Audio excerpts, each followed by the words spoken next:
তো হ্যালো নমস্কার বন্ধুরা, সবাই কেমন আছো?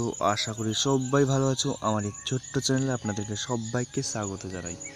তো বন্ধুরা দেখতে পাচ্ছ, আমি আজকে টবে বলতে মরিচের বীজ থেকে চারা তৈরি করব। আপনারা ভালো করে ভিডিওটা দেখবেন আর বুঝতে পারবেন যে কীভাবে কী করে। আমি আর ভিডিওর মধ্যে কিচ্ছু বলবো না, আপনারা ভালো করে ভিডিওটা দেখবেন আর বুঝতে পারবেন কীভাবে কী করে।